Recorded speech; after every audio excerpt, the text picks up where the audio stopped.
Com a nossa equipe, nós conseguimos fazer um passeio, integrando o João a toda a equipe e visitando todos os lugares.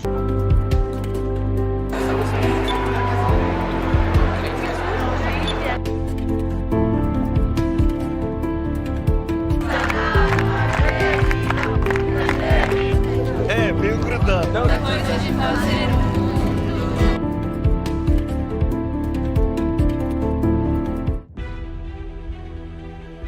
Em um mundo em que as mudanças são cada vez mais rápidas e tantas vezes inesperadas, nosso desafio como educadores só aumenta. Há um ano, o Educa desenvolveu o curso O Professor na Era Digital. Desde então, o projeto já está presente em mais de 50 escolas de todo o país.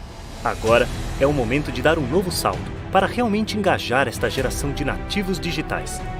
Por isso, o Educa apresenta uma nova versão do curso, oferecendo 12 certificações para o ensino híbrido. Com estas certificações, o professor desenvolve as competências necessárias para atuar com uma diferenciada geração. Em cada certificação, o professor recebe mentoria individualizada e pode cursar as certificações na quantidade e na ordem que desejar. Participando de todas, recebe ainda uma certificação extra. O que você está esperando para entrar no século XXI? Invista em seu desenvolvimento. Um novo salto de qualidade para você e sua escola começa com o ensino híbrido. Aproveite nossos valores promocionais. Seja um professor na era digital. Saiba mais em www.iteduc.tech. Chegou o mais novo lançamento da Matific que vai revolucionar as aulas de matemática na sua escola. Na Matific, os alunos terão uma experiência de aprendizagem imersiva baseada em jogos, para explorar novos conceitos matemáticos, praticar habilidades e se divertir. A Matific é uma solução totalmente adaptável e personalizável, se ajustando automaticamente às necessidades individuais de cada aluno. Para ajudar o educador, nossos jogos desenvolvidos por especialistas estão alinhados à BNCC e os principais livros didáticos. E você, professor, ganha tempo para planejar as suas aulas e acompanhar o progresso dos seus alunos. Além disso, trouxemos uma ferramenta poderosa de avaliação diagnóstica para ajudar a determinar o nível de habilidade de cada aluno. A visão da Matific é proporcionar a cada criança, em cada canto do mundo, uma experiência matemática da mais alta qualidade possível. Aqui no Brasil, são mais de 2 milhões de alunos e 5 mil escolas. Uma história construída com resultados comprovados que só uma plataforma premiada pode entregar. Vem construir o futuro com a gente.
Neo é uma plataforma de aprendizado para escolas e universidades que fornece todas as ferramentas essenciais para criar e gerenciar atividades didáticas. Com um design intuitivo, Neo transforma o aprendizado em uma experiência agradável para os alunos e permite que os professores ampliem suas atividades além das paredes da sala de aula. Os educadores podem criar aulas atraentes e adequadas ao seu estilo de ensino sem nenhum conhecimento técnico, incluir seus recursos, mídias e arquivos favoritos.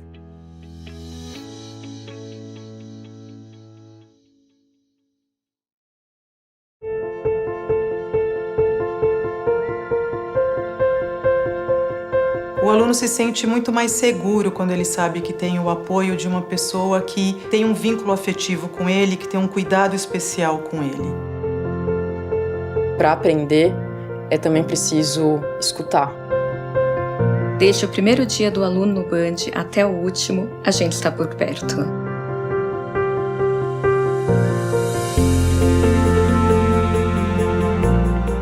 Durante a pandemia, acho que todo mundo teve que se reinventar. E a escola também. A gente esteve o tempo todo presente para o aluno. A gente poder ouvir os alunos, poder compartilhar com eles, trocar experiências é fundamental. O Band tem um cuidado com o bem-estar emocional do aluno que se estende de ponta a ponta. Então, desde a chegada até o auxílio dado pelos orientadores, pelos professores, pelos funcionários. A escuta é um recurso fundamental. É através da escuta que eu garanto o meu lugar de fala, o meu lugar de identidade e onde eu vou me conhecendo, me encontrando e encontrando o caminho. Estar ao lado dos alunos nesse momento da primeira decisão profissional é algo que os ajuda em todo o futuro deles. O aluno que tem esse sonho, de estudar numa universidade fora do Brasil, é um processo de muitas incertezas, muitas ansiedades. Então, esse aluno, a gente tenta ao máximo ajudar. Um ponto muito forte é o auxílio que é dado de aluno para aluno. Então, a gente tem grupos de alunos que são voluntários e que se formam para prestar essa ajuda, essa escuta e esse acolhimento. É muito gratificante ver que muitas das estratégias que eles aprendem aqui dentro, eles levam para fora da escola.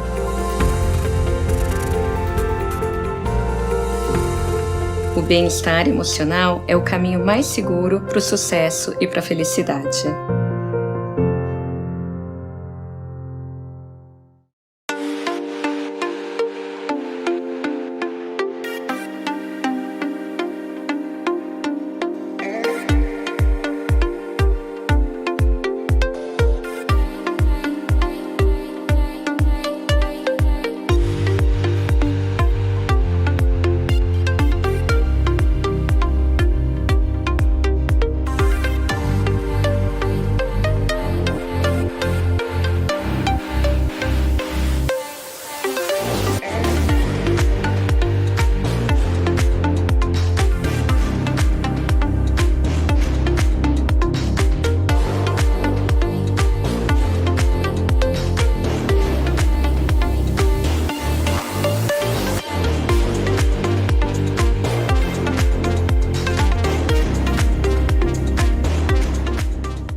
Participar da Educa Week é expandir os horizontes e você pode ampliar ainda mais esta aprendizagem.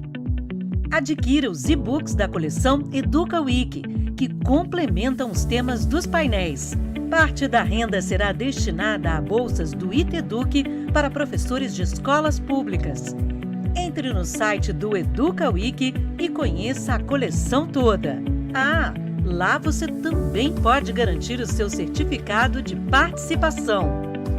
E mais uma grande novidade: a Educa Week preparou mais de 50 workshops voltados aos professores, aos gestores e para todos que se interessam por educação. Amplie horizontes e acelere sua carreira. Inscreva-se agora. Vagas limitadas. Bom, e ainda vale conhecer o espaço de trocas de práticas e acompanhar o prêmio Destaque Educação, com propostas inspiradoras para suas aulas. Participe, vote! Tenha uma experiência completa na Educa Week. E-books, certificados, workshops, espaço de trocas de práticas e prêmio Destaque Educação. Você ajudando a transformar a educação no Brasil.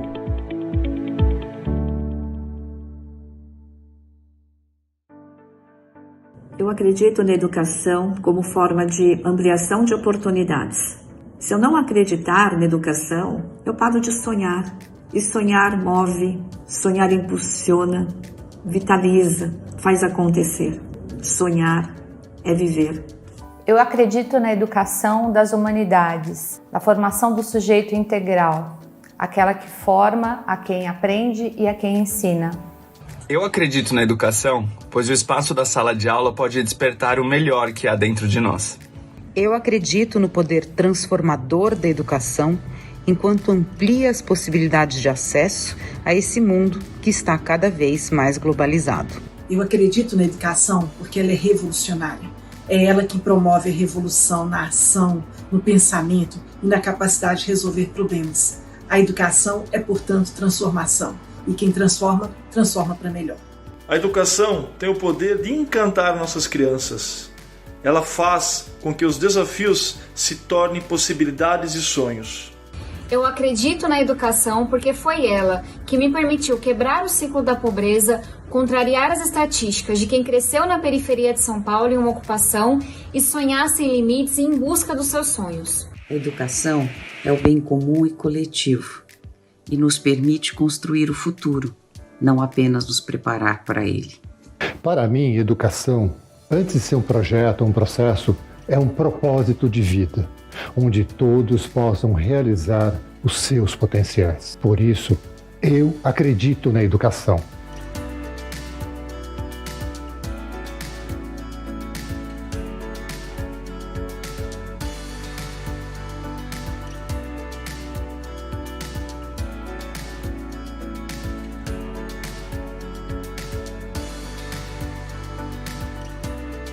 Nós acreditamos na educação.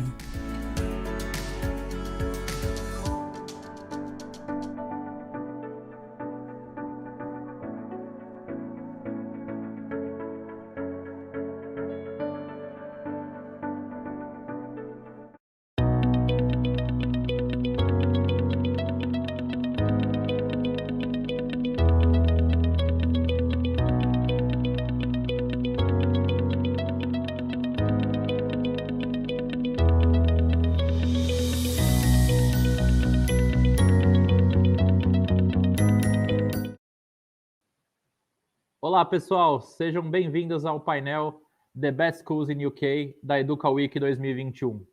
Este é um capítulo vivo da história da educação do Brasil. Reunimos mais de 150 lideranças do setor educacional para analisar e discutir a educação brasileira pós-pandemia. Você acompanha a Educa Week através do YouTube e em breve nos principais streamings de podcasts.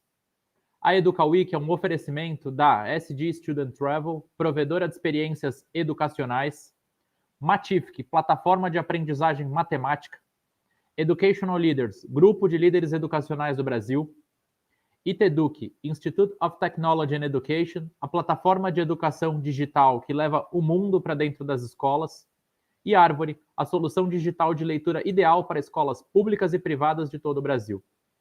E só reforçando, na página da Educa Week, você pode adquirir o certificado do evento e também lá você adquire os e-books complementares aos temas dos painéis e ainda se inscreve em mais de 50 workshops preparados pelos maiores profissionais do setor educacional, inclusive da professora Linda Natan, professora da Universidade de Harvard, que abriu o The World High School hoje pela manhã.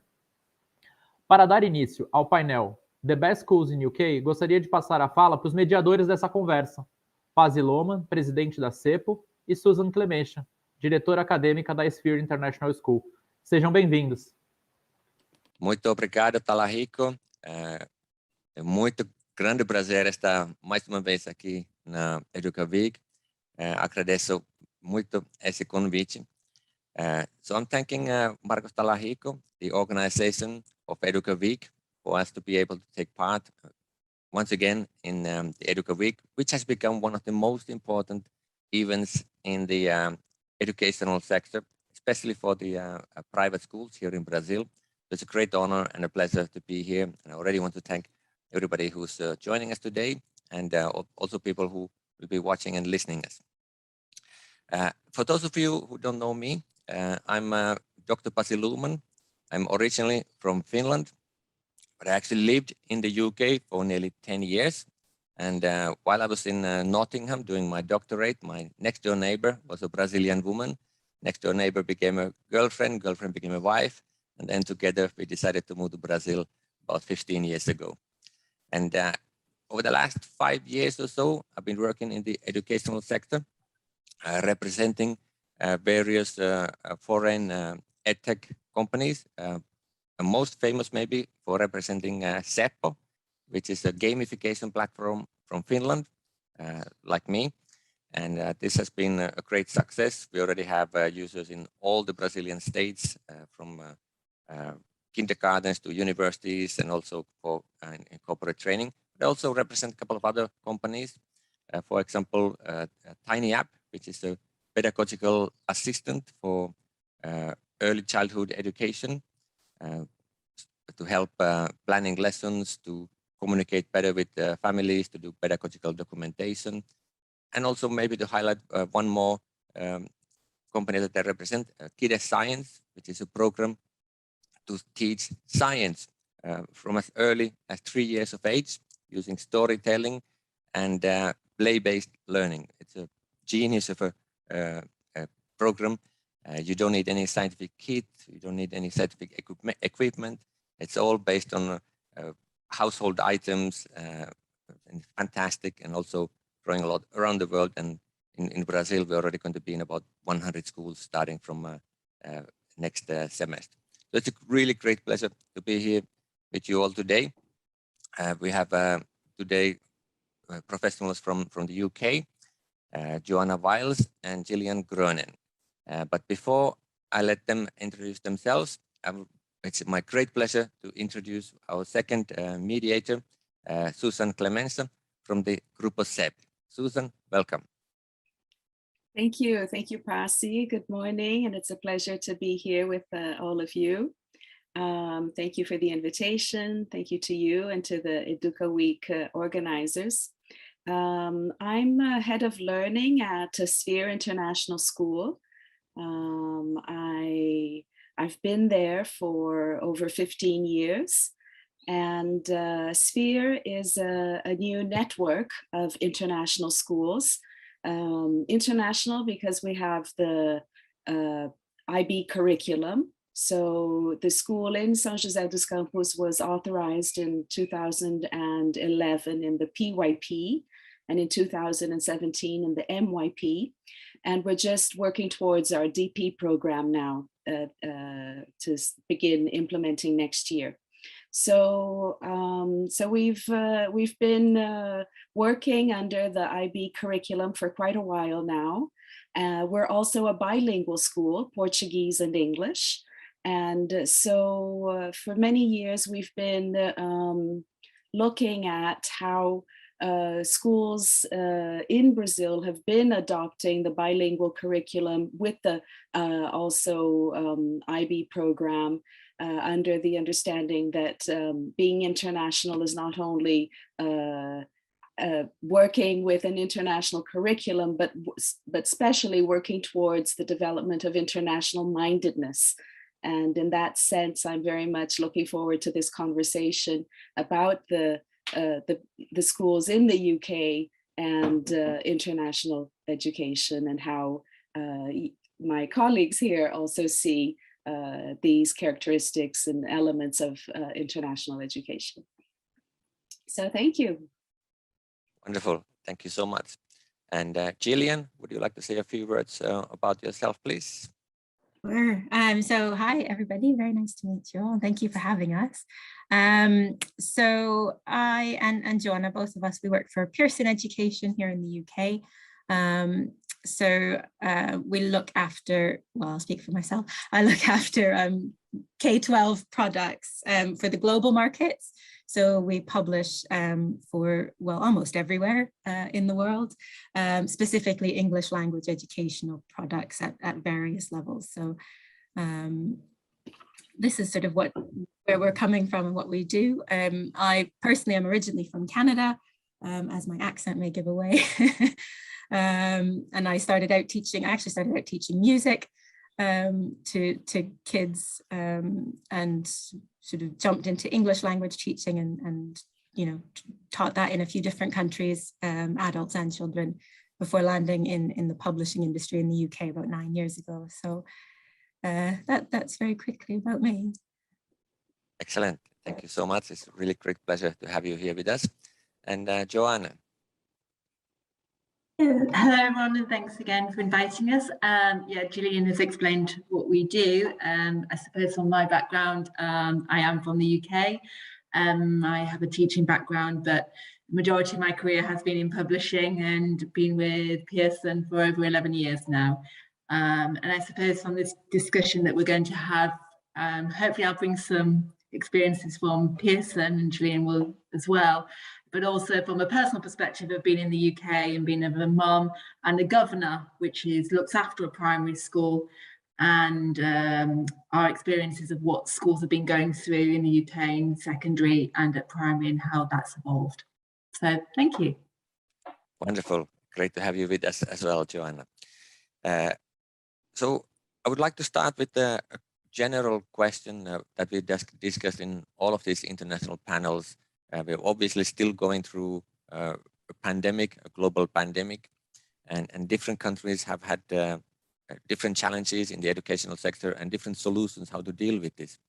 So how did the situation go in the UK?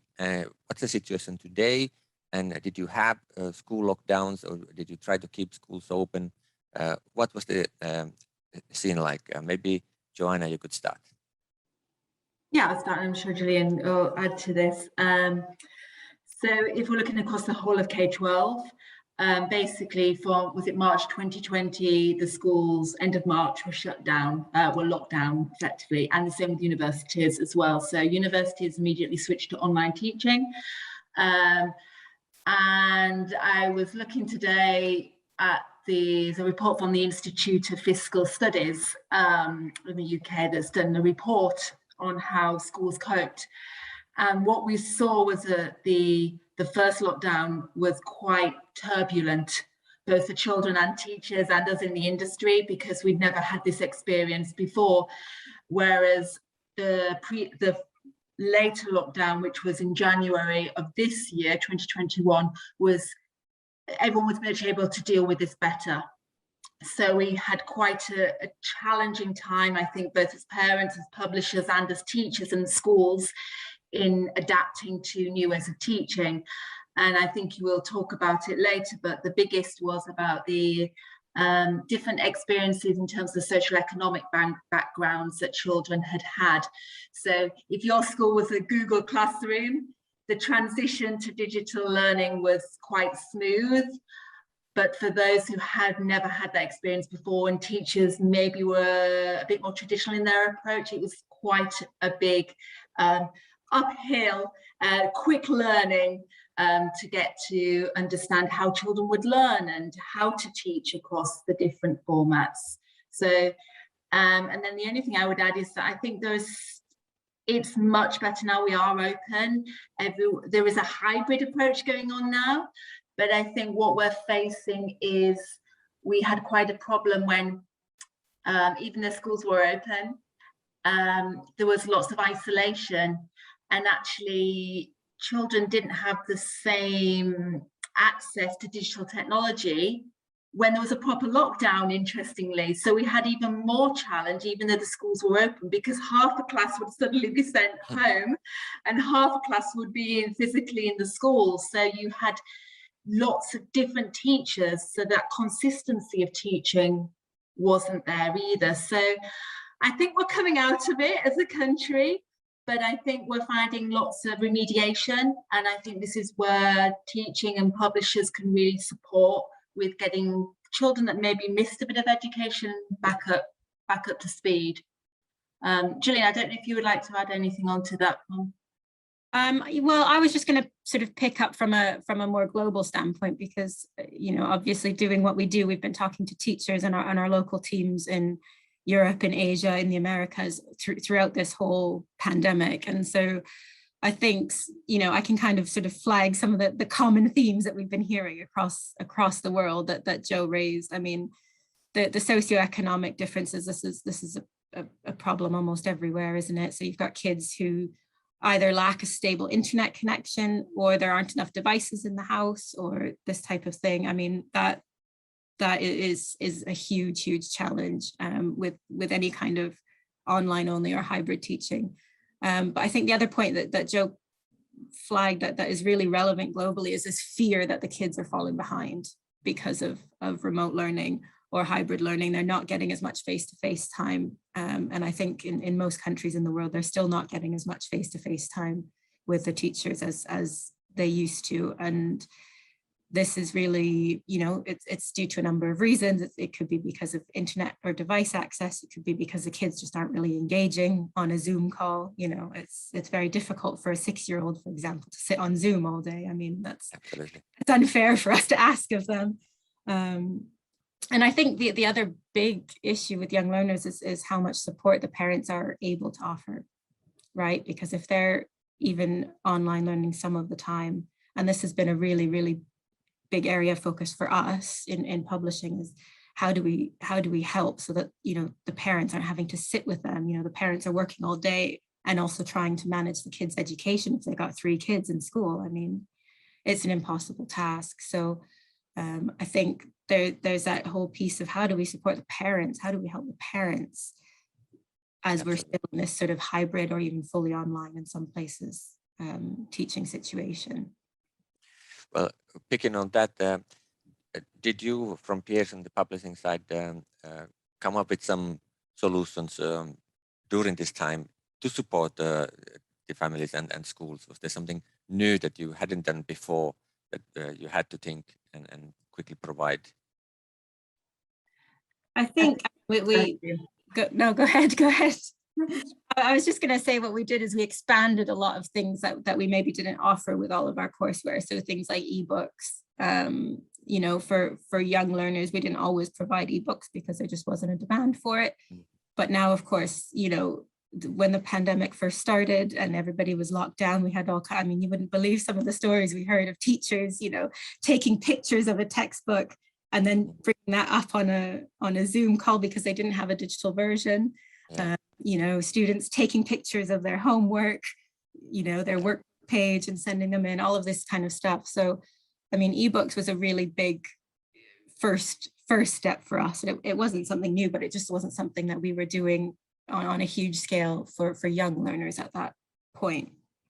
So I think that was one of the first points of call, is just getting the material into a format that students could access, because a lot of them were locked down and their books were at school and they could go back to the school. They didn't have their physical books. Joe, go ahead. No, I fully agree with you, Gillian. I think we were on that learning curve just as much as parents and teachers were. I mean, on a positive side, I think it's brought us and other people in the industry, and I'm sure you've had to see the same, although you're already there, a real acceleration in our digital offerings, and that's really great. And it's also helped us reflect on the best approach for that hybrid teaching. As Gillian said, maybe just taking the photo of the book is not the best way to experience that content and for learners to get the best out of that in a pedagogical sense. So how can we learn from this experience to provide the best digital experience whilst maybe they're in the classroom now? So it's really helped us accelerate. I think one of the things we did was the academies, wasn't it, Gillian? So this was a teaching resource and we rapidly expanded its sort of generic material to support English learning, and is based on the global scale of English. So this was just lots of banks of resources in listening, speaking, reading and writing that they could just give to their students no matter where they were on the course. So just to help them in that transition period. And we added a parent zone as well. Was there anything else, Gillian, that we did? We did lots of webinars, didn't we, to the sales team? We did do a lot of webinars and a lot of teacher support and things, a lot of really quite simple things on our side around giving teachers and parents access to project ideas and stuff for the courses, things that kids could do and keep themselves busy and engage with English at home. But the other thing I think that really, after the initial rush of getting everybody access to everything, I think, we looked at what we were working on at the moment. And Pasi, this well because of our relationship with Seppo and Rise and Shine, our new primary course. We looked at how we can create engaging experiences for learners when they can't get to a classroom. How do we make it so that they want to engage with English, that they can do it on their own, without, you know, a teacher sort of sending them things and activating things, you know. So that's an ongoing thing for us, you know. How do we make it easier for young learners, especially, to be in an English environment when they're at home? Absolutely. So we together created some games, digital games with the Seppo tool with Pearson for various age groups, and the idea has been to make them as standalone as possible, so that the students would be able to play these games with limited or no teacher support, even though there's a lot of materials like videos and animations and audios and all kinds of things inside the game, but they can do it alone and also interact by taking photos, recording videos themselves, using the language. So that's something that it's been a great pleasure to do together.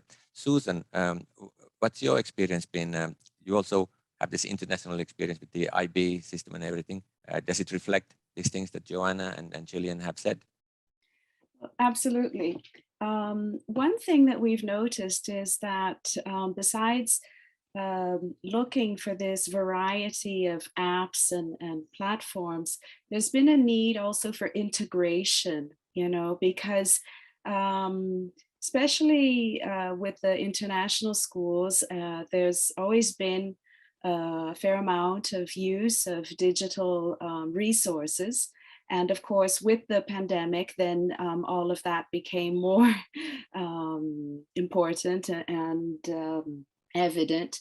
But now I think that there's been this transformation of the whole learning environment. So the digital learning environment, you know, has become this new classroom where all the apps and resources can be integrated, and the classroom, the digital portfolio, and so you were just you know, giving the example of right at the beginning, you know, how people were taking photos of their homework, or you know, making or scanning books or materials, and now all of that is already integrated. So these activities are already part of this learning environment, where teachers are learning how to create materials within this digital learning environment, and of course using different resources from different publishers and content developers. And so I think the aspect of having an integrated digital learning environment is very important. And one thing that, well, I understand we're talking from this viewpoint of international education, and also very much education in the private sectors. And I'm curious to know, in the UK, if there's a large difference between the public and the private sector, you know, in terms of education, because definitely in Brazil that there's this huge gap. And so I would be curious to know if you would have, you know, something to say about that in the UK. There is, but I think it's hard to do. We shouldn't generalize. Clearly there are some very elite private schools, as I say, that already had the infrastructure. The kids were used to using Google Classroom, they had their own tablets. But there are many state schools that have had some investment in the digital environment as well, which were already there. So obviously the other parts of society have had challenges in that, but I think it also comes to teacher confidence and familiarity, and also parent choice. I think lots of parents, like Gillian was saying, putting a very young learner in front of a screen for 6 hours is not really seen as the best way of approaching that learning. And so how do we get the best out of a digital environment, and how do teachers feel comfortable, like you said, creating their own materials? So yes, there is a difference in terms of the private and the public sector, but I actually think it comes down to teachers as well, their training, their preferences, and also child well-being. I think, Gillian, we've discussing quite a lot about mindfulness. We've had a lot of uptake about our webinars on that, and children's mental health, and even through university. And I think the pandemic has compounded that. So how do we create a safe environment? and a really productive environment that uses the best of all the tools available to us. So I'm skirting a little bit around the issue, but I think we have to be careful not to generalise between private and state so much in the UK.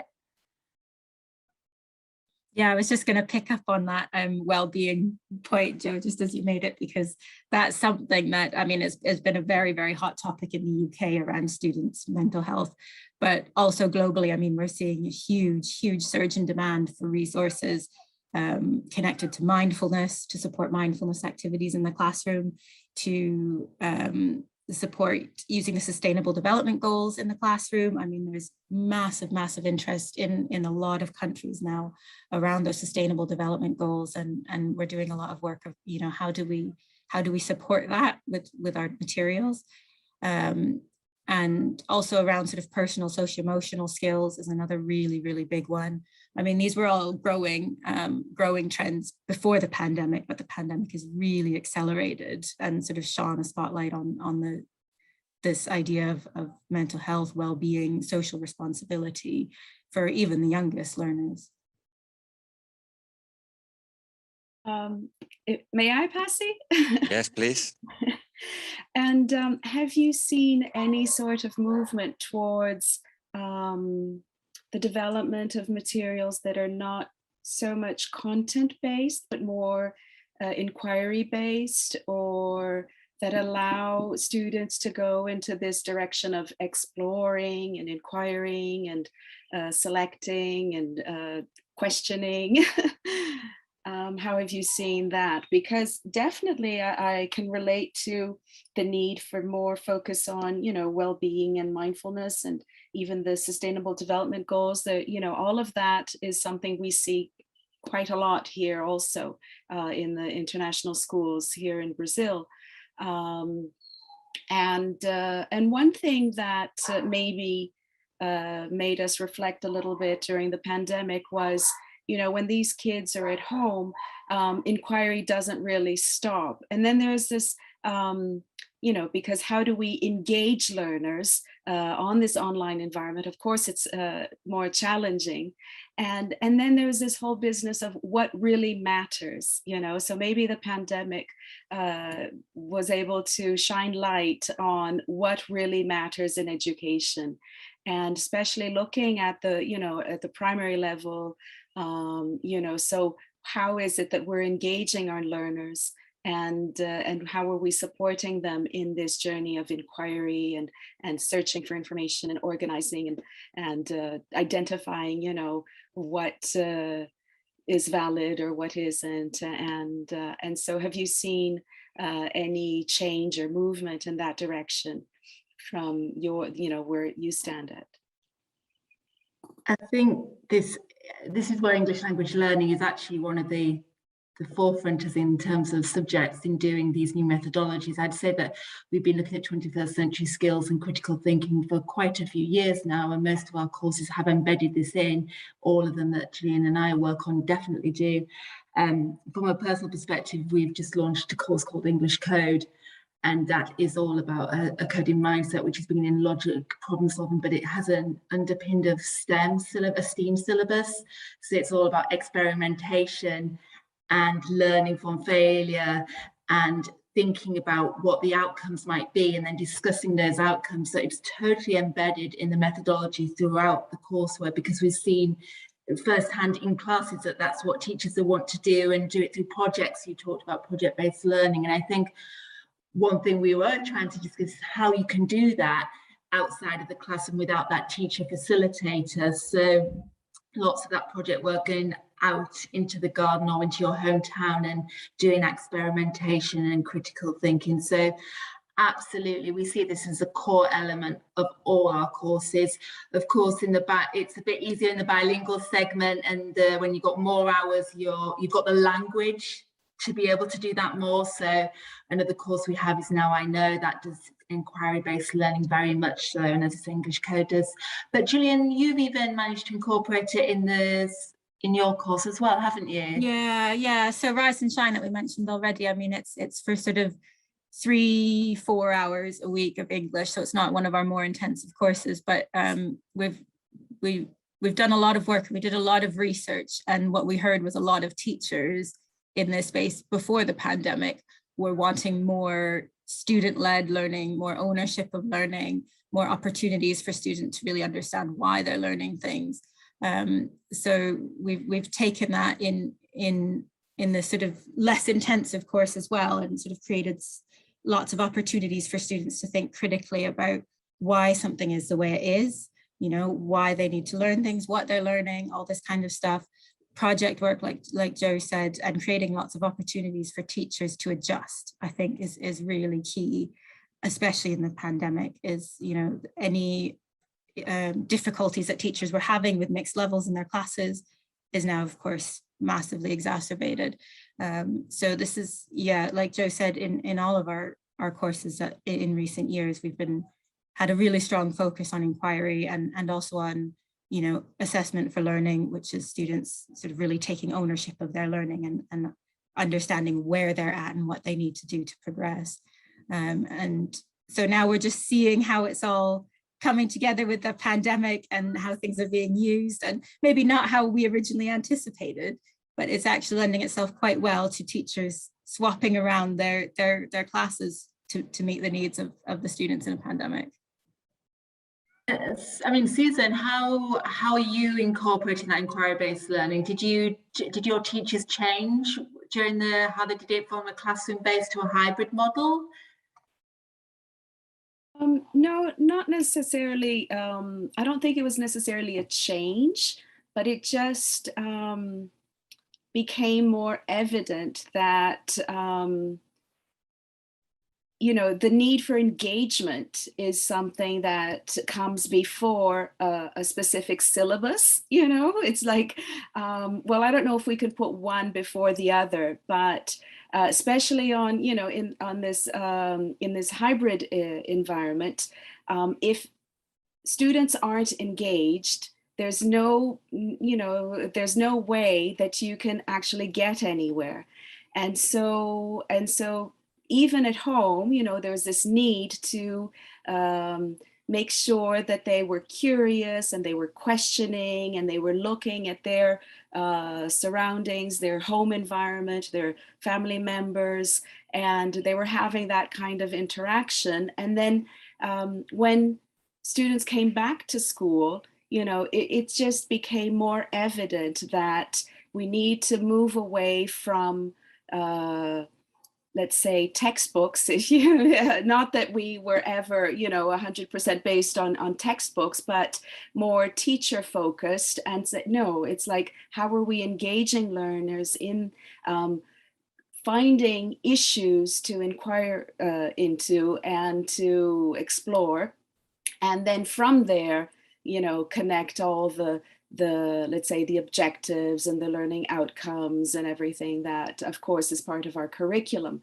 But I think we had this opportunity just to feel that the same need for inquiry that happened, you know, in the face-to-face environment at school also happened during the pandemic. And then maybe that just brought more attention to what really matters in education. You know, it's like, okay, so these kids are at home, and what are we going to ask them to do? Are they just simply looking at, you know, what is photosynthesis, or, you know, let's go out in the vegetable garden, you know, let's plant something and let's do some hands-on work and observe and try to engage our family members into this you know, this learning experience.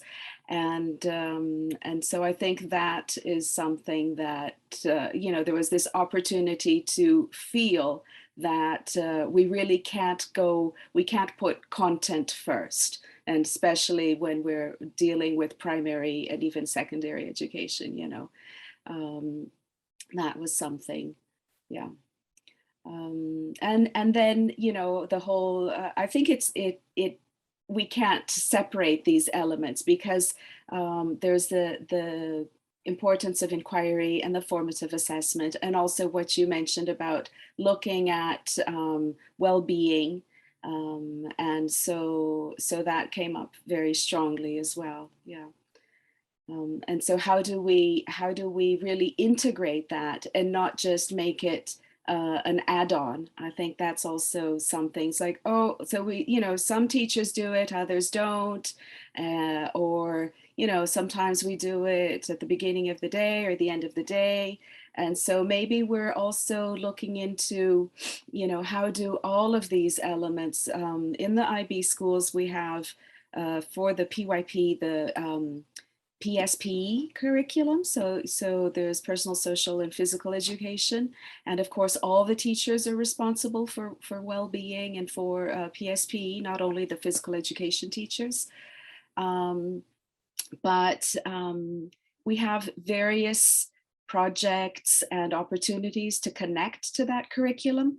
But I think that it's also important that schools have clarity on how all of this comes together as a program, and as a, how it's planned for horizontally and vertically, so that you don't have it as something that is just an add-on or optional, because we see that, yes, it's part of, the curriculum and part of how we learn to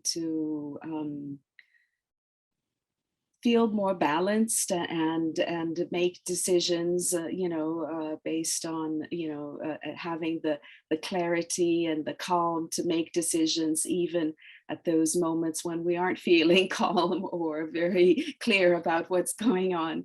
And so I think that's there's a huge opportunity now to look into that, because most schools already have quite a lot going on, but just not in a very structured manner. It's like, okay, so what are the elements that we already have, and how can we tie them together? How can we plan for this continuum of learning in that aspect? And so I think so I think that's something that we can definitely, focus on and work towards. Yeah. Looking from the EdTech side, I would say that I've seen the same kind of developments that Susan, you were talking about. So for example, when I talk to school owners and coordinators about the Seppo gamification tool, how it's for teachers and publishers, for them, coordinators as well, to create their own educational games easily. More and more, the question from the coordinators and the school directors is, okay, that's really good. Can the students also create games with the same tool? They really want to have something that the students would be able to take on a project and create their own educational games, because then they would have to really do a lot of inquiry, study these to create the game, and then give it to their colleagues to play. For example, Collegio de Rio Branco here in São Paulo has had a wonderful project in this line. It's definitely a growing trend from my perspective as well. I would like to move on to talking a little bit about teachers specifically. They've been going through challenging times, and in different markets, different countries that we've had these panel discussions, the level of teacher training is wildly different. So I would like to learn a little bit, what's the teacher training like in the UK?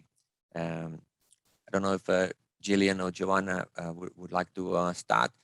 Gillian, I'll leave that one to Joe. Okay, great. It's very formalized. It has changed over the past few years. There are different routes you can take. So you can either do a teaching degree, and that incorporates teaching practice in the classroom as you go throughout, or you can take a subject degree and then do a year's teaching certificate when you then go into teaching. You can also be a teaching assistant and then gain accreditation and start taking exams and then be moved on to a formal training program. So there are quite a few ways now. We do really, you do have to have qualified teacher status, not necessarily in the private sector. Actually, you don't need QTS to teach in the private sector, but I would say probably about 99% of teachers do have that qualified teacher status. And even if you come from a different country, you can have your qualification benchmarked to ensure that your teaching qualification in Poland or in Germany or Brazil is the equivalent in the UK.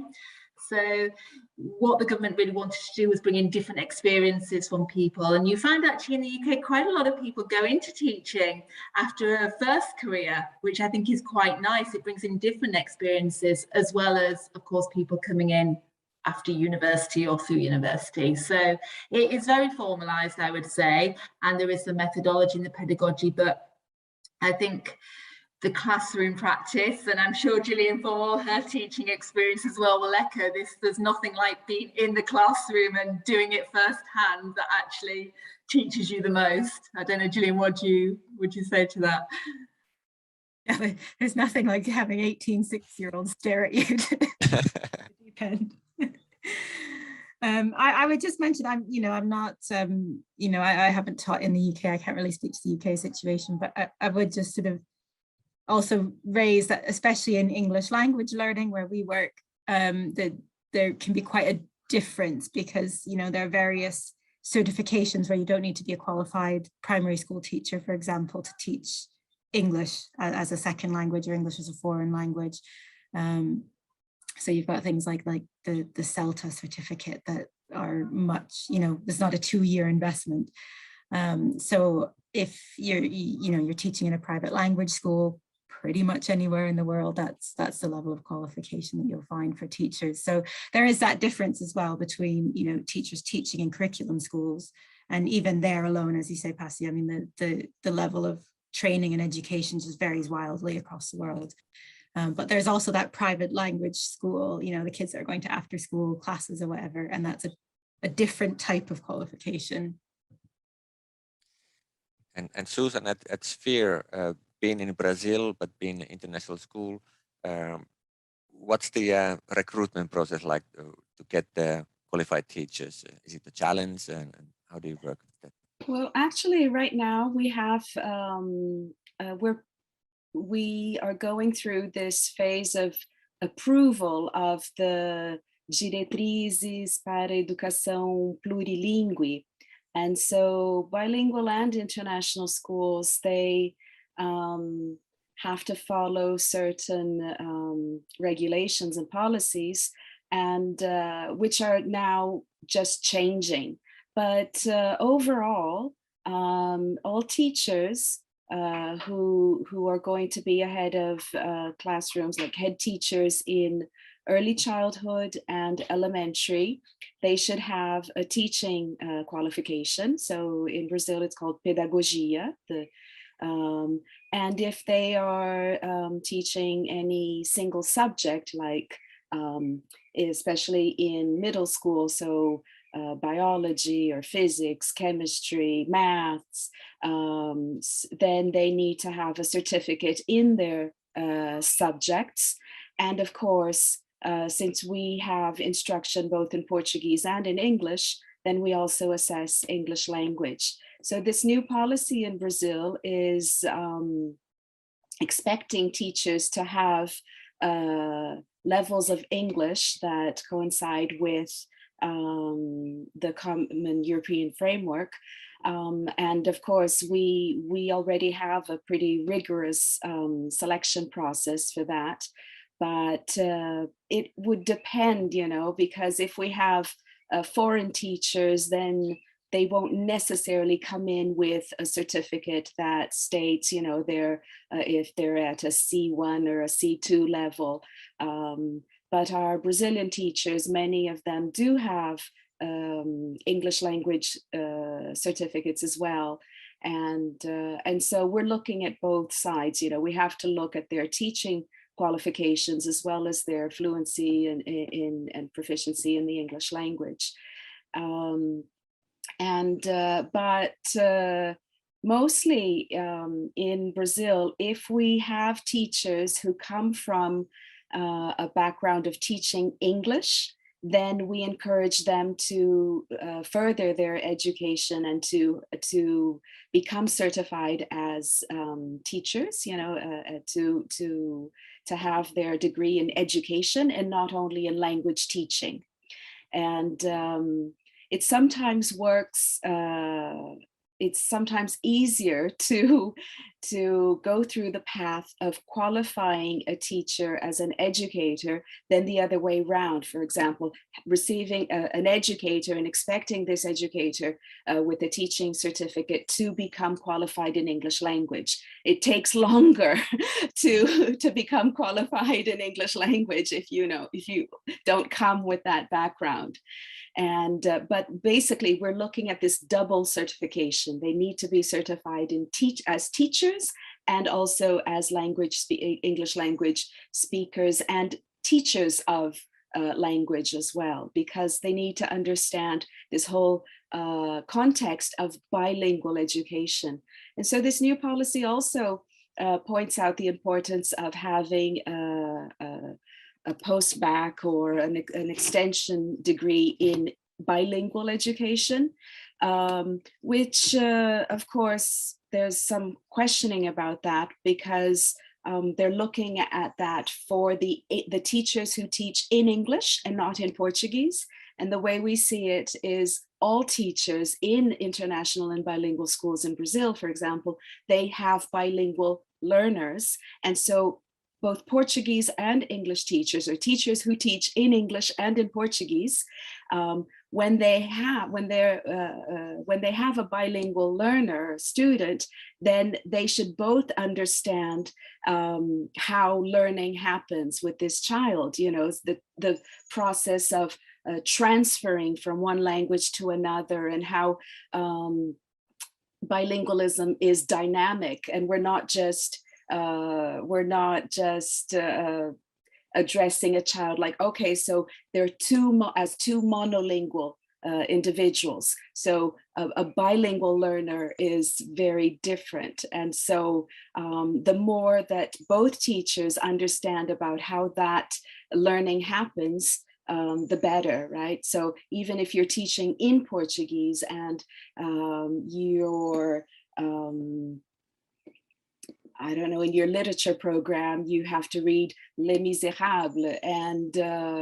And so if the class is reading that book in Portuguese and you have a student who can maybe read that book in French or in English in a different language, then why not? And then how do we put things together for those students to also learn Portuguese, but starting out by reading a book in their own mother tongue and then making the connections.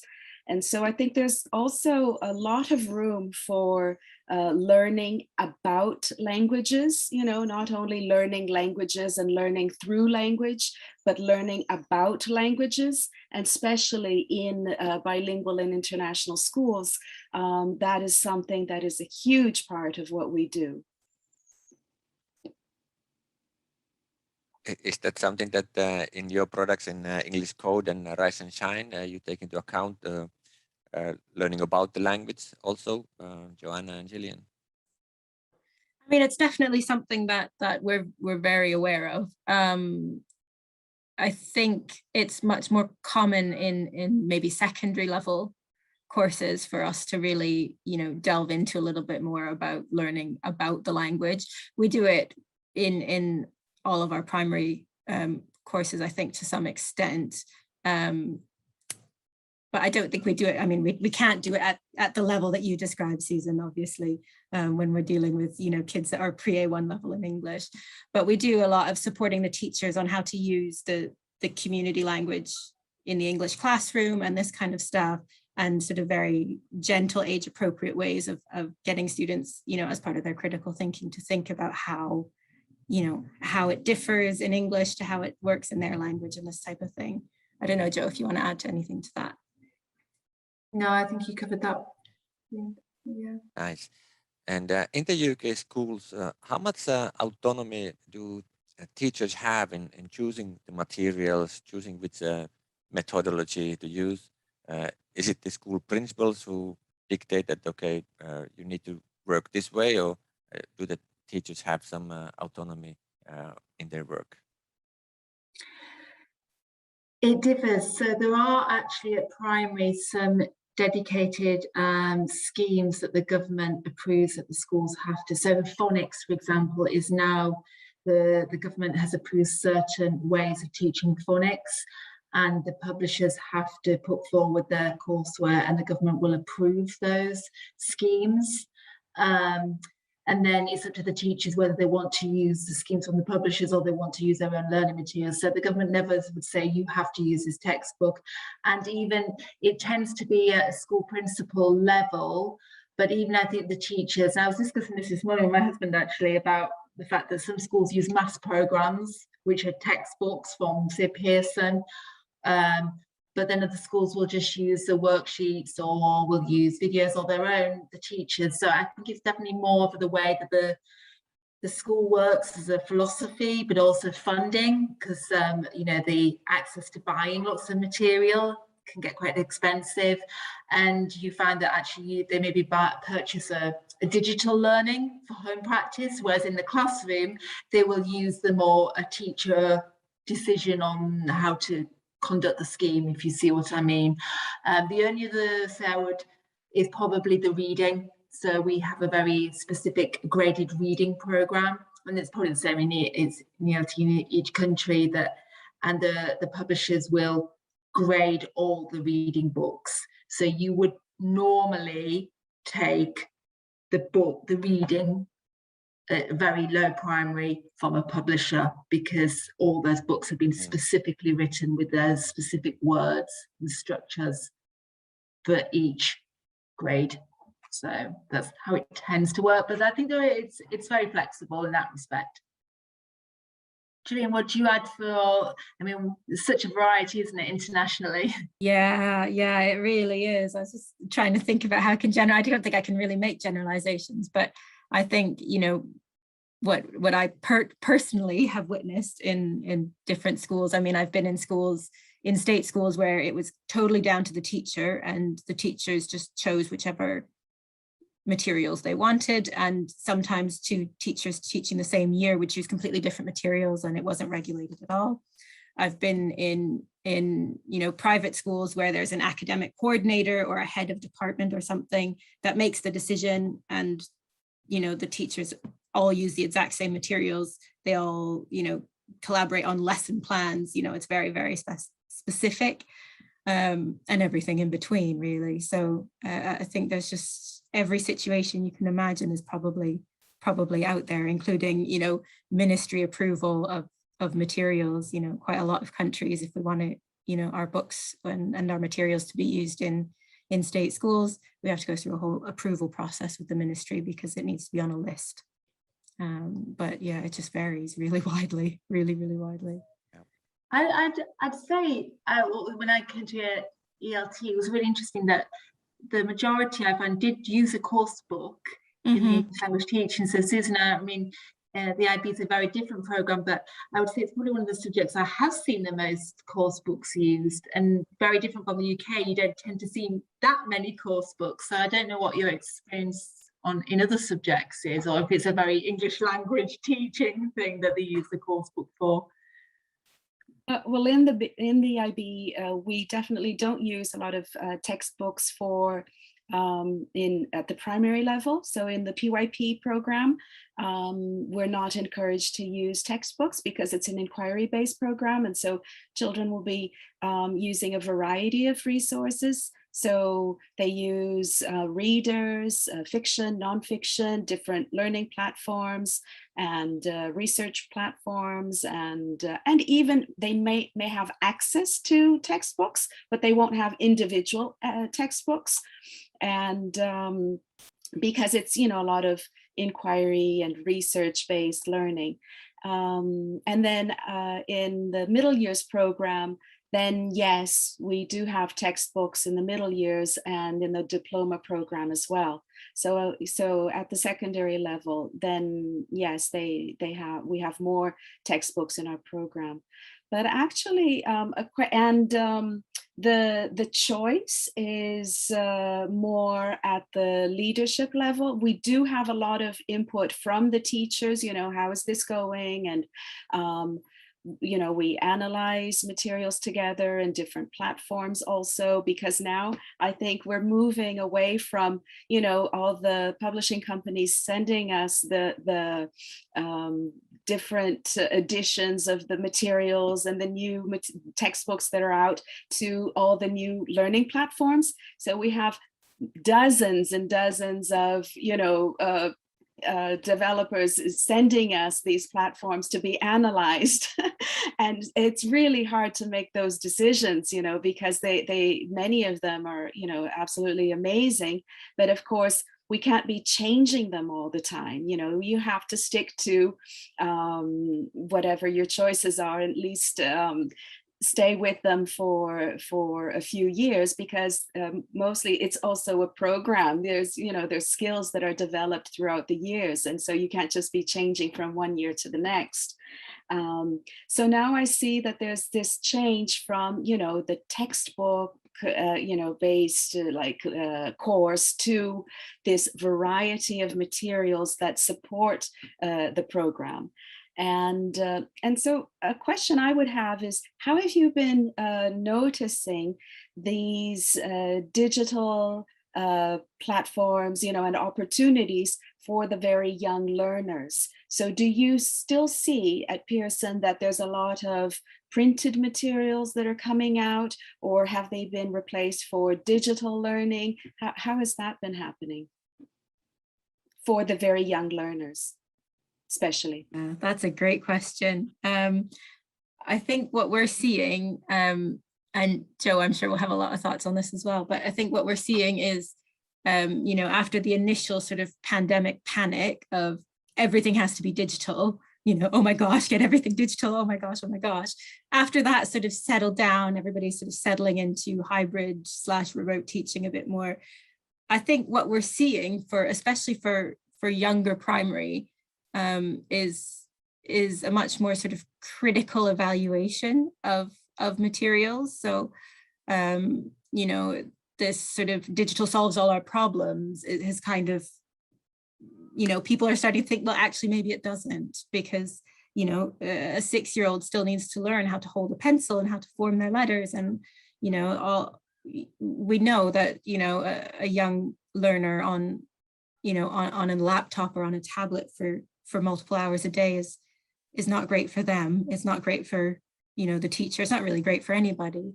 So I think we're seeing a lot of teachers, schools, and parents sort of taking stock of the value of digital materials, and platforms, and a lot more sort of critical evaluation of, you have this piece of content around, I don't know, teaching the past simple, for example, let's do this part in a remote lesson. Let's do this part as digital activities. Let's do this part as pen and paper. We're seeing a lot more of that coming back now as people get more comfortable, teachers especially get more comfortable with all these digital tools at their disposal.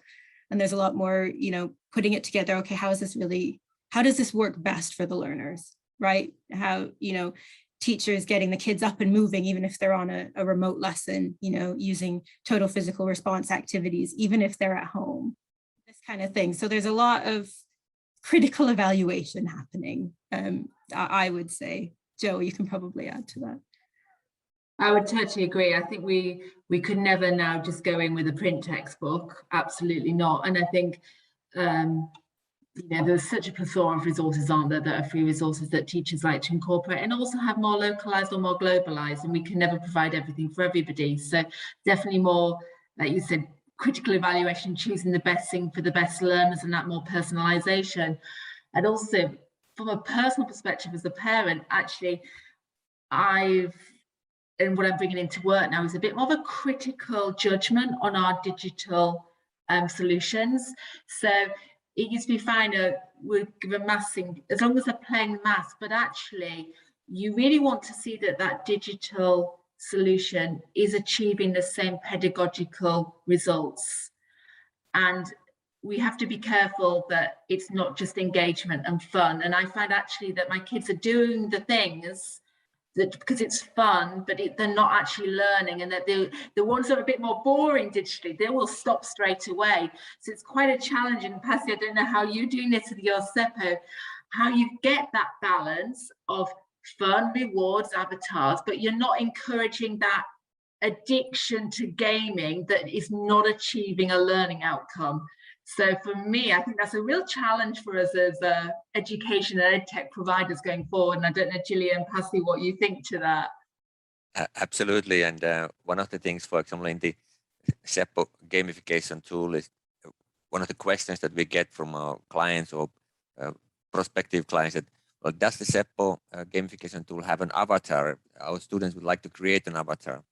Yeah, it's fun to create an avatar, and we actually have a beta version of being able to do it. But we made the decision of taking it out because we realized that the children would spend 20 minutes, half an hour creating that avatar, and then they would have 10 minutes time for actual learning.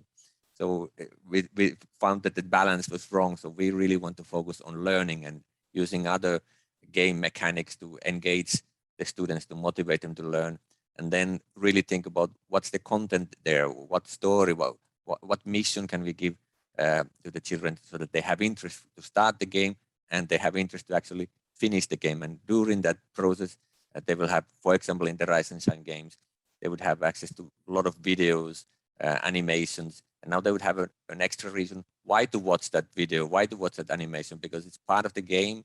They want to get those points, they want to advance to the next level.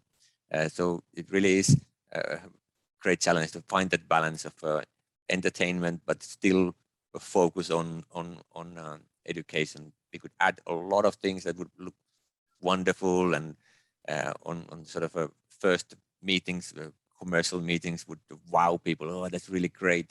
But then when you actually stop to think that, well, what's the educational value of this wow effect? So it really is a big challenge. Yeah, I would completely agree. That's something that I think we've come across that challenge quite a lot, but I think one thing that is starting to really stand out is that element of learner choice or learner independence, right? So even the youngest kids having some level of control over their learning. I mean, we see a lot of impact on engagement levels when they're given some kind of choice, right? So even if it's things like, a reading text, they've got a physical book, or they've got an ebook or a digital version of the text. Some students will prefer to read it on the paper so they can, underline things or whatever. Some will prefer to read it on a screen, but it's giving the students or the learners options so that they can choose what works best for them, and giving those options at age appropriate levels, of course. But we see that's why students, they love games, but it's also that element that they feel like they're choosing, right? They feel like they're choosing to play the game. They're choosing what happens in the game to some extent, that type of thing. So we're really, that's something that is really coming out quite clearly now with the pandemic and all of these shifts. That's right. And in the games that we're doing together, often there's an option for the student, the player, to choose how do they answer to the question. Do they answer by writing?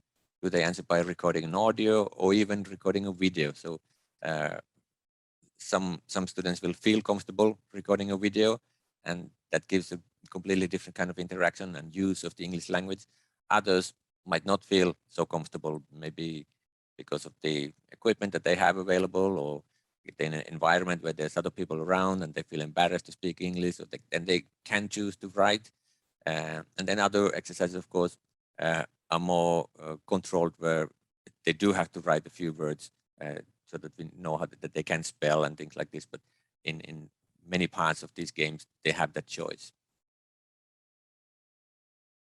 Yeah. Susan, would you like to jump in? I would like to jump in here. Actually, what I see that really leads to deep learning and engagement is when students have the opportunity to develop their thinking in these different modalities. And so it's a lot of, like, how are we offering these opportunities and learning engagements that explore the different media modalities, also the interdisciplinary learning and multicultural learning. So the pedagogy of multiliteracies, in the 1990s already pointed out, the importance of these aspects of multiculturalism and multimodality. And so now, how are we engaging those elements in the classroom and in our curriculum, and definitely when we look at school learning and projects, when those, I was just talking about the parts of the play, we mentioned photosynthesis, and if we do something that is strictly looking at the parts of the plant, then you get a certain level of learning.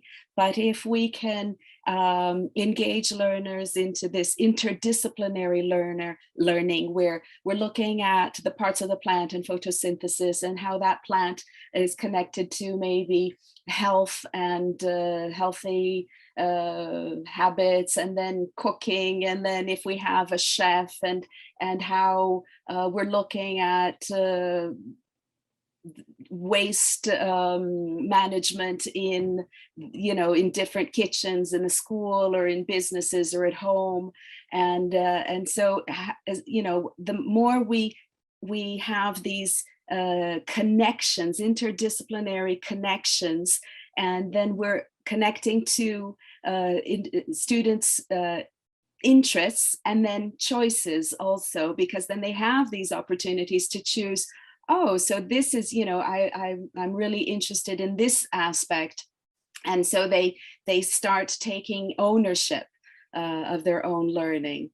And then to be able to do that, oh, I'm making a video or a podcast, or I'm actually writing a recipe book, or I'm writing a science report in using some format, or I'm presenting this, and so to have these multiple opportunities, I think that's something that is a must for us, and so when we move away from, let's say, the textbook style, because that connects to a very content-based and disciplinary and not very multimodal way of learning. But I guess the problem isn't the textbook itself. It's like, how are textbooks developing in their own approach towards learning, so bringing in all of these different elements of choice and interdisciplinary connections and multimodal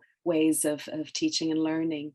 So it's I think exciting in a way, that we have all these possibilities ahead of us, and I really loved how you mentioned, Pasi, it's like, and how are the students receiving opportunities to create these paths themselves. So teachers don't have to bring in everything, pre-planned.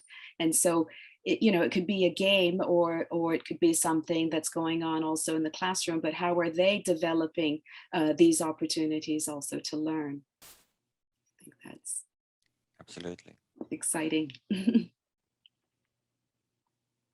In the UK, is there a general trend towards personalized learning? Is that a hot topic as in some other countries? I don't know. It's interesting that I think it depends on the age and stage, and I think it depends on the school and the philosophy of that school, really. I think we talk more about the whole child, and each child is individual and adapting to that learning, but it is quite challenging. We have quite large class sizes in the States, such as, there are 30 children of different abilities. How can you do that mixed ability teaching that Gillian mentioned? So it's more about meeting the needs of every individual child so they can achieve their outcomes. I think we have to be careful in terms of personalizations, in terms of choosing their own pathways, because that's very different from being able to adapt your teaching to the different learning needs. There's a bit of a semantic difference there, I think. So, and it depends, as I say, if my son goes to a very small village school, there are 13 of them in the class. Absolutely, they can choose their own learning and how they want to develop that. But there's also the periods when you have to do more teacher-led, because it's actually teaching a new concept that they've, learning a letter, learning a word, for example. It's not, so I don't know, sorry, I'm rambling here, but you don't hear it as much, but then I am not a teacher in every school, so I don't want to be cruel to the UK teachers. I'm sure they would argue against me on that point. Gillian, I don't know, what do you think? Yeah, I think, like you said, there's that difference between personalized learning in, the teacher being able to support, to some extent, different interests, different abilities, different difficulties, versus the personalized learning of children really taking individual pathways longer term through content. So I think, on the first point, I think we're definitely seeing a lot more awareness of, the need that that students respond differently to the same content or the same, subject or the same topic for a variety of factors. And there's a lot more awareness around, special educational needs, cultural backgrounds, the interference of other languages, for example, so students who may not speak the community language very well because they've recently arrived, and the impact that has on them in the English language classroom. So we're seeing a lot of these types of things, and we're certainly doing a lot of teacher support at the moment around special educational needs, around, mixed levels of English in the classroom, cultural background, but there's a real demand for support for the teachers on this right now, because, it's, as Joe says, it varies so widely. And, you've got teachers in one school, maybe they've been doing it 1 year, maybe they've been doing it 30 years, but they may have never encountered this particular difficulty before. It hasn't been acknowledged, right? So the percentage of children who have sort of, well, I'm not sure what you would call it, but, diagnosed, I guess, learning challenges, for example, has increased a lot. So it's not, maybe it is that the number of kids, I can't speak to whether it's that the incidence of those difficulties is increasing or whether it's just the diagnosis of those incidents. I can't speak to that, but certainly teachers are more aware of it. And, in recent years, I spoke to one teacher last year who was like, I have a minimum of 5 students out of 30 in every class with a diagnosed difficulty, and they're different and they all need individualized attention. And meanwhile, there's 25 other kids who also need attention, right? So we're doing a lot of sort of, how do we support the teacher to teach English with all of these challenges? Great. Susan, would you like to pick up the next question? Well, I think it just makes all the more sense to me, that we look at the individual interests and talents to engage these learners, because if the more they're engaged and the more we connect to social practices, and so there's okay, we have that teaching and we have that lesson that has certain learning objectives and outcomes, but how are we engaging the learners? And so if we have these opportunities to create these environments where the students are leading the learning, where they are inquiring and choosing and connecting to their personal lives and their interests, then all of this becomes a lot more possible, because I think that it's very I totally understand how teachers are,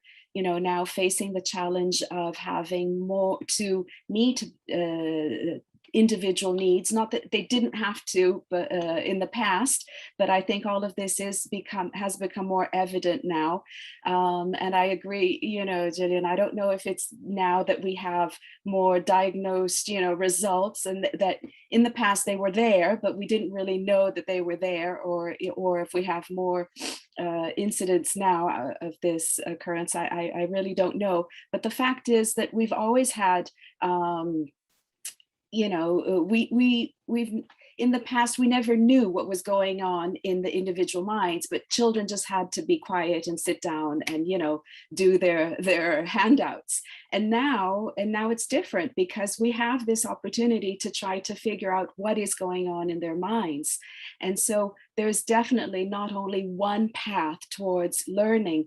And with all the, when we have different needs and different ways of learning, so how do we engage learners? How do we create opportunities for them to connect to their personal lives and to come up with questions for issues that are meaningful to them?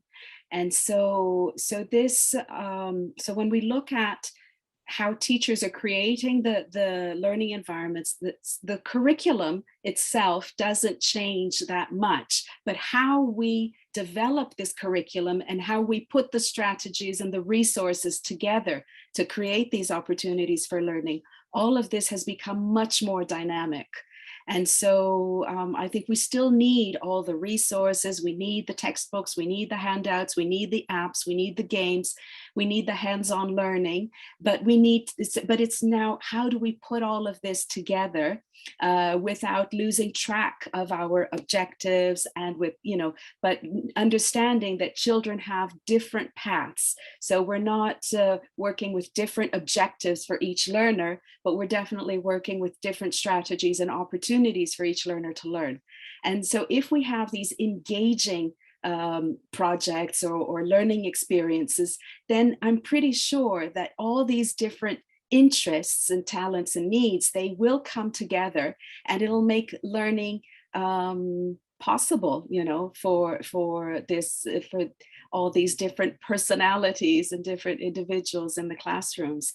And so that's something that I think we should never underestimate. It's like, how are we creating opportunities for really engaging and creative problem solving in our classrooms that will definitely lead to learning. I'm pretty sure of that.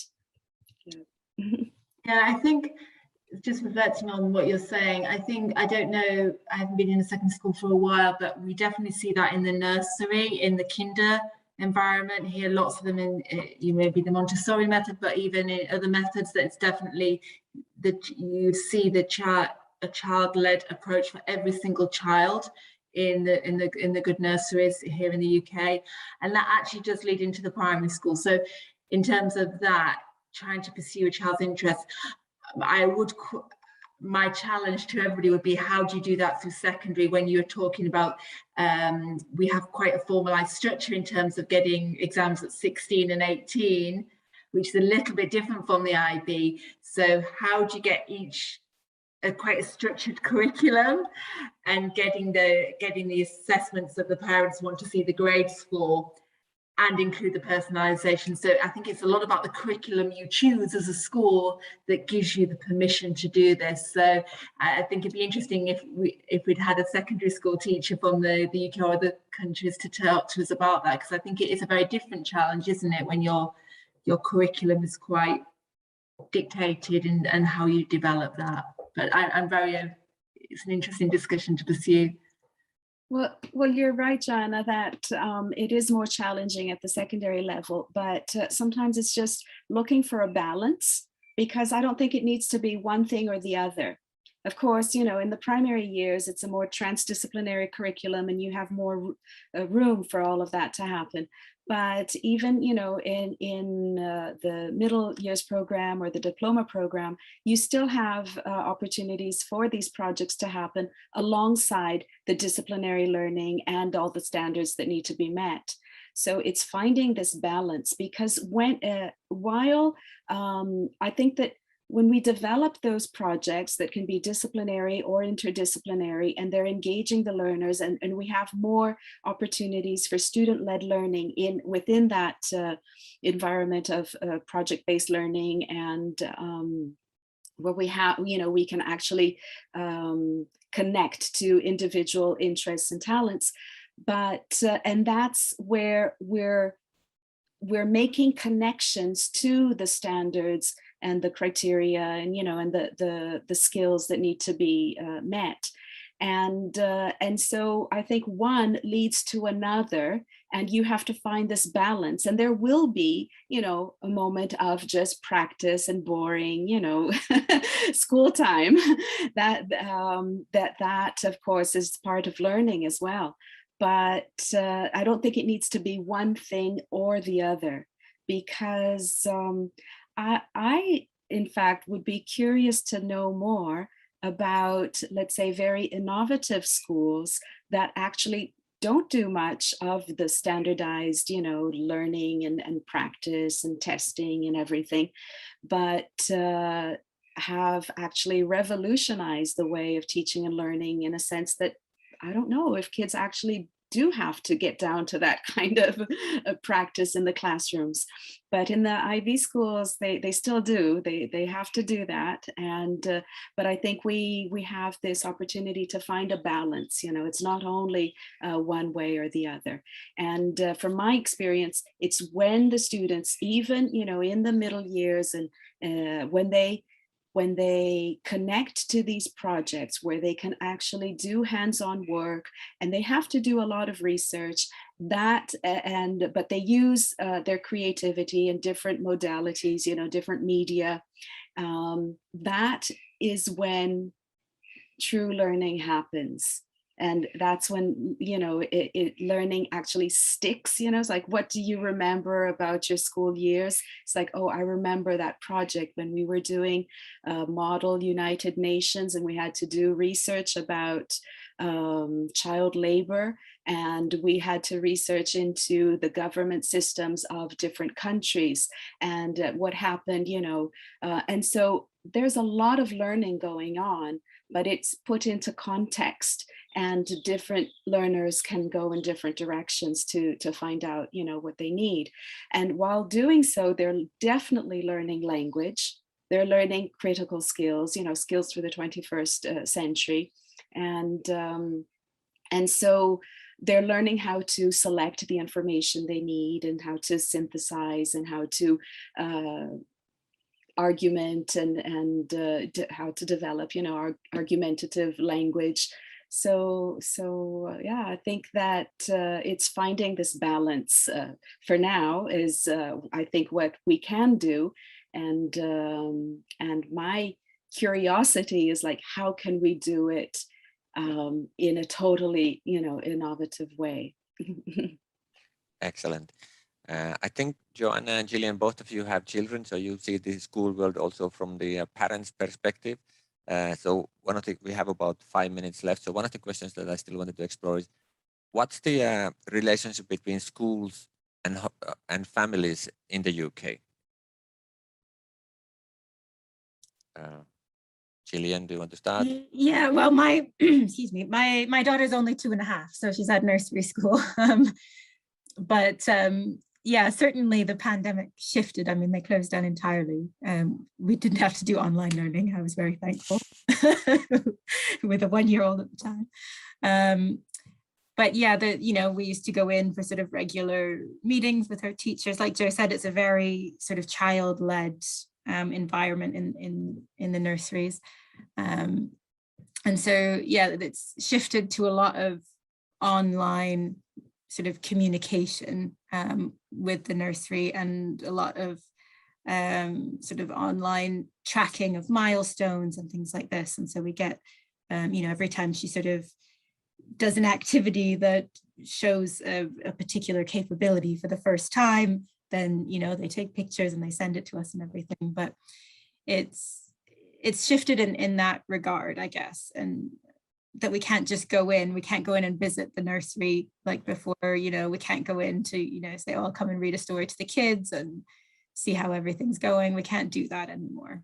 We kind of have to drop her at the door with a mask on, and, that's it. But there's been a lot of online communication, with pictures and, tracking and things like that. But it's quite simple, I think, compared to what Joe's been going through with her school-age kids.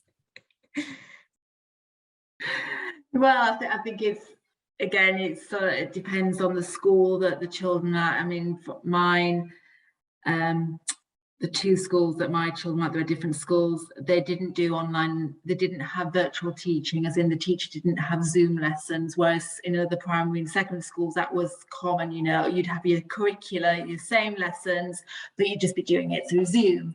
And I think in secondary school, our other colleague Kasia, that's what her son was having all the time in the second round of lockdowns. But in terms of general learning,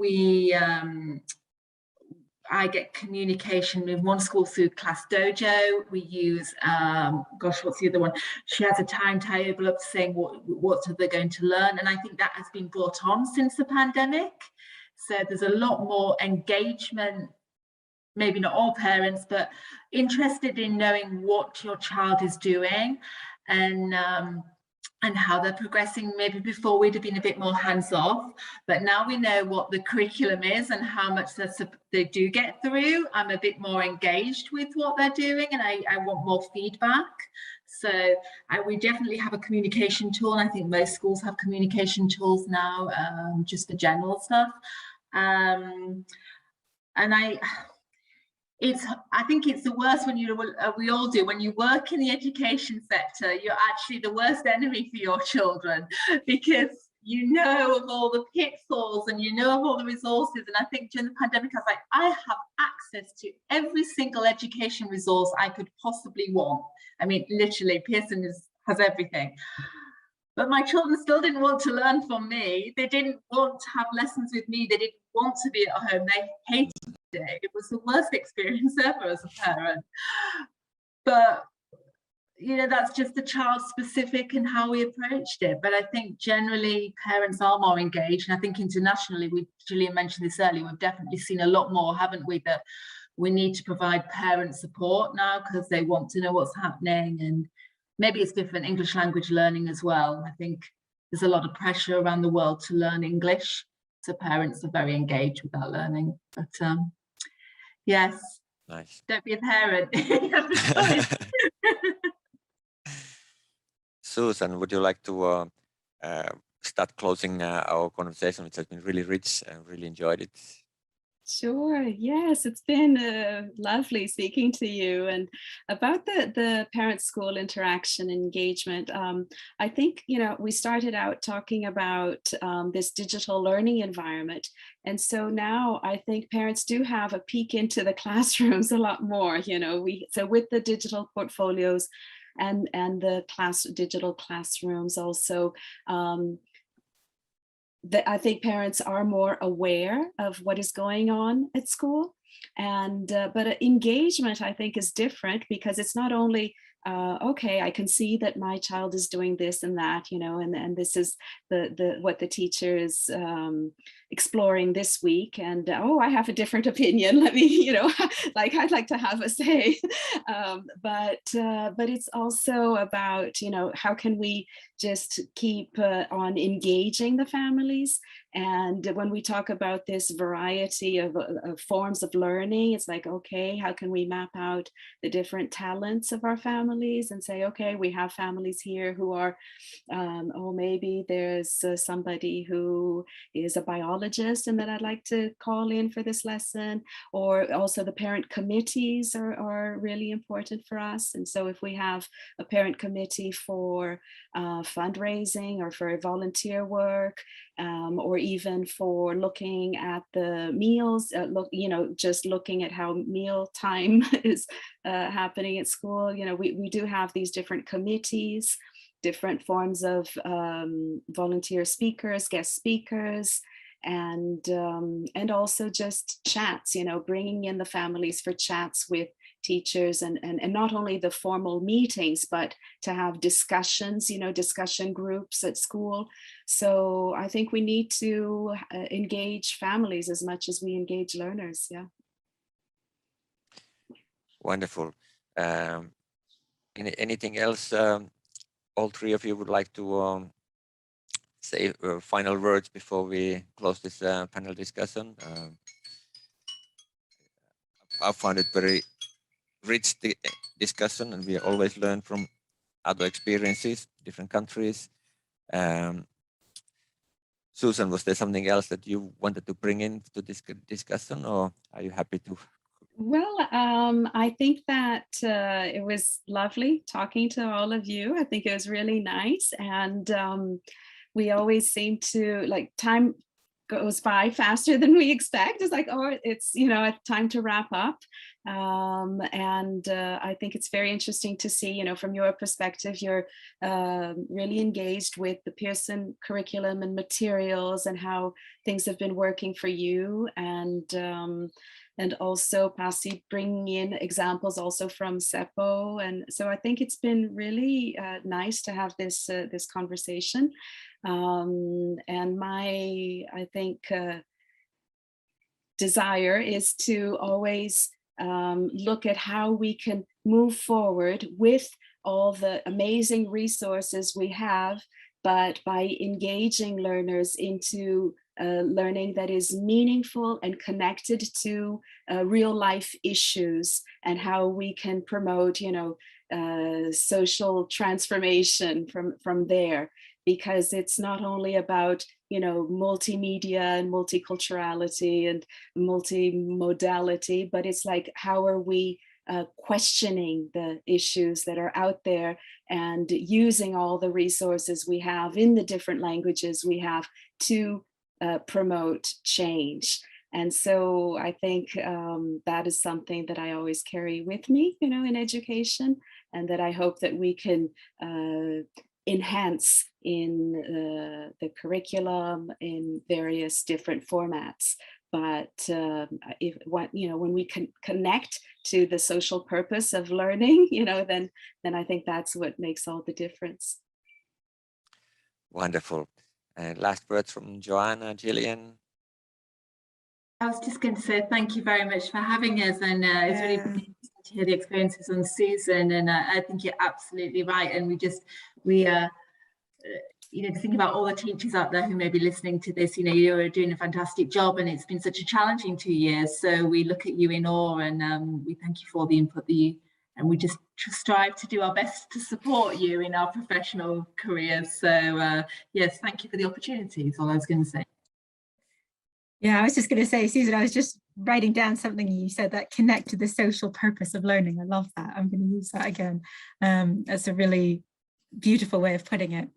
I think my last thought is just, the pandemic has been so painful and so difficult for everybody, but I think it's also been a bit of a, maybe renaissance is a strong word, but it's been a bit of, it's shaken up education, and it's sort of forced everybody to approach it a little bit differently. And I think I'm really excited to see how education evolves in the next few years after this, because it's the biggest change to education, certainly, that I have seen in my lifetime, and probably anybody's lifetime. But it's really exciting, and I think we're going to see a lot of change. We're going to see a lot of connection to social responsibility, and we can't wait. Thank you so much for having us, Pasi. That was really, really great, and Susan, your thoughts were just really, really valuable. Wonderful. I couldn't agree with you more. It's exciting times, and I really appreciate all three of you having joined us for this discussion, which was really rich. I'm sure people who were listening got a lot of new insights. And one of the challenges that we've have had during the pandemic is time. Everybody's been really busy, and there's been a lot of content, webinars, workshops available. So thank you for having the time to participate, and thank you for people who chose to spend their time watching or listening to us. We really appreciate it. And once again, thank you for Marcos Talahico and the entire Educa Week team for organizing this event, which every year is really exciting. This year it's different in online format, and having this International Day is a great innovation as well, because we really can learn from experiences in other countries. For example, Finland has a reputation of having one of the best educational systems in the world, but Finland itself didn't actually invent a lot in Finland. What they did, they learned from other countries. They visited other countries and said, what works there, what works here, and then brought these pedagogy, methodologies, methods, materials, content, and adapted to their own system. So I think these kinds of discussions they're really, really valuable. So once again, thank you, everyone, and let's continue improving education together. Bye-bye. Thank you. Bye-bye. Participar da Educa Week é expandir os horizontes e você pode ampliar ainda mais esta aprendizagem. Adquira os e-books da coleção Educa Week, que complementam os temas dos painéis. Parte da renda será destinada a bolsas do Educ para professores de escolas públicas. Entre no site do Educa Week e conheça a coleção toda. Lá você também pode garantir o seu certificado de participação. E mais uma grande novidade: a Educa Week preparou mais de 50 workshops voltados aos professores, aos gestores e para todos que se interessam por educação. Amplie horizontes e acelere sua carreira. Inscreva-se agora. Vagas limitadas. Bom, e ainda vale conhecer o espaço de troca de práticas e acompanhar o prêmio Destaque Educação, com propostas inspiradoras para suas aulas. Participe, vote. Tenha uma experiência completa na Educa Week. E-books, certificados, workshops, espaço de trocas de práticas e prêmio Destaque Educação. Você ajudando a transformar a educação no Brasil.